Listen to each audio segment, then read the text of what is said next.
मराठी भाषा गौरव दिनानिमित्त विधान भवनात कार्यक्रमाचं आयोजन. मुख्यमंत्री फडणवीस, उपमुख्यमंत्री सुनेत्रा पवार, मंत्री चंद्रकांत दादा पाटील यांच्यासह काही दिग्दर्शक कलाकारांचीही उपस्थिती.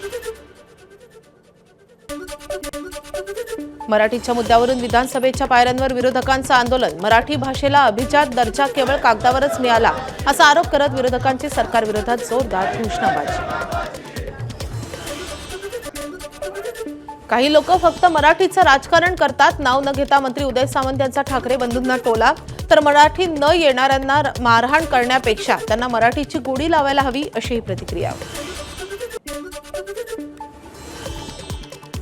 मराठी भाषा गौरव दिनानिमित्त जोगेश्वरीच्या श्यामनगर तलाव येथे साहित्य पालखीचं पूजन. यावेळी खासदार रवींद्र वायकर यांच्याकडून पालखी खांद्यावर घेऊन नृत्य आणि पारंपरिक वाद्यांचं वादन, साहित्यिकांचं सचित्र परिचयाचंही प्रदर्शन. नाशिकमध्ये मराठी भाषा गौरव दिनानिमित्त 4थ्या विश्व मराठी संमेलनाचं आयोजन. पारंपरिक वेशभूषा परिधान करत शालेय विद्यार्थी, साहित्यप्रेमी ग्रंथदिंडीत सहभागी. यावेळी ढोल ताशांच्या गजरात विद्यार्थ्यांचं ढोलवादन. नाशिकमध्ये 4थ्या विश्व मराठी संमेलनानिमित्त आयोजित करण्यात आलेल्या ग्रंथदिंडीमध्ये विविध मराठी संस्कृतीचं प्रदर्शन. वारकरी, तारपा नृत्यासह विविध पोशाखातील मंडळींनी लक्ष वेधलं. रत्नागिरीतही मराठी भाषा गौरव दिनानिमित्त विद्यार्थ्यांनी काढली रॅली. पारंपरिक वेशभूषेत विद्यार्थी रॅलीत सहभागी. या रॅलीमध्ये विद्यार्थ्यांनी महाराष्ट्राच्या कानाकोपऱ्यातील मराठी संस्कृतीचं दर्शन घडवलंय. मनसेच्या वतीनं मराठी भाषा गौरव दिनानिमित्त शिवाजी पार्कात अभिजात पुस्तक प्रदर्शनाचं आयोजन. विविध वृत्तपत्र आणि वृत्तवाहिन्यांच्या संपादकांच्या हस्ते पुस्तक प्रदर्शनाचं उद्घाटन. यावेळी राज ठाकरेंनी मराठी वृत्तवाहिनी आणि वृत्तपत्राच्या संपादकांचा एक फोटोही काढलाय. जिल्हा परिषद आणि पंचायत समितीमध्येही स्वीकृत सदस्य असणार. राज्य मंत्रिमंडळाच्या बैठकीत त्यावर शिक्कामोर्तब. जिल्हा परिषदेमध्ये सदस्य संख्येच्या 10% तर पंचायत समितीमध्ये सदस्य संख्येमागे 20% स्वीकृत सदस्य निवडता येणार. सातारा जिल्हा परिषदेत भाजपला दूर ठेवून राष्ट्रवादी आणि शिवसेना एकत्र येत सत्ता स्थापन करणार. राष्ट्रवादीचे जिल्हाध्यक्ष बाळासाहेब सोळसकरांची घोषणा. जिल्हा परिषद अध्यक्ष राष्ट्रवादीचाच होणार असल्याची सोळसकरांची माहिती. भाजपचे प्रदेशाध्यक्ष रवींद्र चव्हाण दिल्ली दौऱ्यावर. राज्यसभेच्या 4 जागांसाठी 24 जणांच्या नावांची यादी. दिल्लीतील वरिष्ठ नेते यातून 4 नावं फायनल करणार अशी सूत्रांची माहिती. राज्यसभेवर पुन्हा जाण्यासंदर्भात शरद पवार यांचं मौन.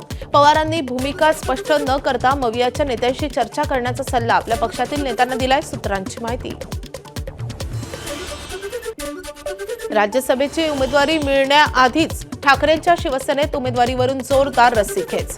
प्रियांका चतुर्वेदींसोबतच राजन विचारे, अंबादास दानवे, विनायक राऊत, चंद्रकांत खैरे राज्यसभेची उमेदवारी मिळावी यासाठी इच्छुक. नाशिकच्या मालेगाव मनपात स्थायी व महिला बालकल्याण समितीची निवड. स्थायी समितीचे 16 तर महिला बालकल्याण समितीचे 9 सदस्य जाहीर. भाजपचं संख्याबळ अवघं 2 असल्यानं इतरांना समितीत स्थान. जळगाव महापालिकेच्या स्थायी समिती सभापतीपदी भाजपचे चंद्रशेखर पाटील तर महिला बालकल्याण सभापतीपदी शिवसेनेच्या सिंधुताई कोल्हे यांची बिनविरोध निवड. महाराष्ट्र प्रदेश काँग्रेस कमिटीच्या वतीनं कोकणात लोकप्रतिनिधी प्रशिक्षण कार्यशाळा. आजपासून 1 मार्चपर्यंत चालणाऱ्या कार्यशाळेत संघटनात्मक बांधणी, पक्षाची भूमिका, आगामी निवडणुकांची तयारी या संदर्भात मार्गदर्शन केलं जाणार. पुण्यात रुबी हॉस्पिटलला उपचार घेतल्यानंतर शरद पवार मुंबईतील ब्रीच कँडी रुग्णालयात आराम मिळावा यासाठी आणखी काही दिवस शरद पवारांना रुग्णालयात ठेवणार असल्याची सूत्रांची माहिती. अजित पवारांच्या विमान दुर्घटनेच्या चौकशीचा अहवाल आज येण्याची शक्यता. डीजीसीएनं केलेल्या चौकशीचा प्राथमिक अहवाल आज येणार का याची प्रतीक्षा. अहवाल येत नसल्यानं काल रोहित पवारांनी केली होती टीका. मुंडवा जमीन घोटाळा प्रकरणी शीतल तेजवानीचा जामिनासाठी हायकोर्टात अर्ज. न्यायालयानं राज्य सरकारला नोटीस बजावत भूमिका स्पष्ट करण्याचे दिले आदेश. 23 मार्चला होणार सुनावणी.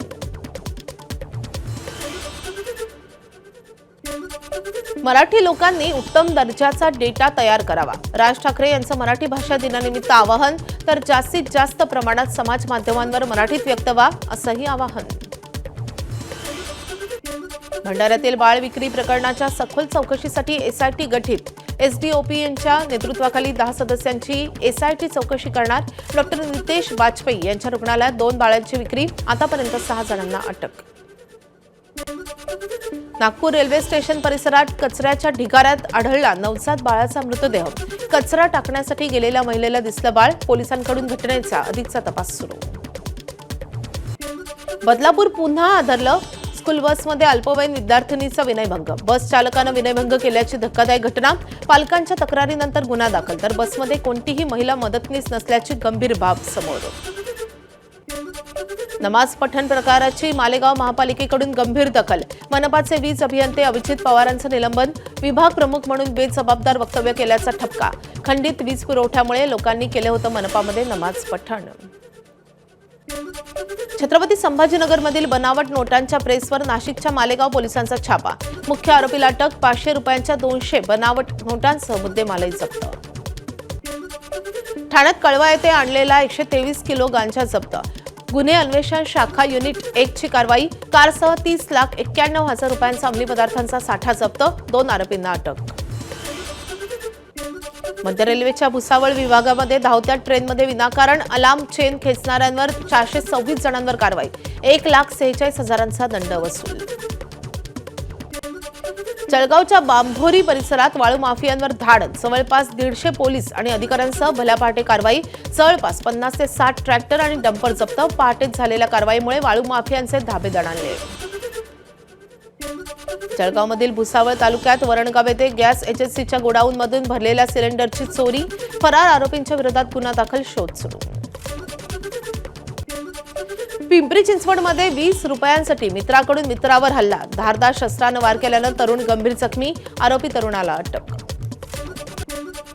सावकाराच्या जाचाला कंटाळून तरुणाच्या आत्महत्या. जळगावच्या चोपडा शहरातल्या लोहिया नगरमधील घटना. मयत तरुणाच्या खिशातील चिठ्ठीत सावकार पैशासाठी तगादा लावत असल्यानं आत्महत्या करत असल्याचा उल्लेख.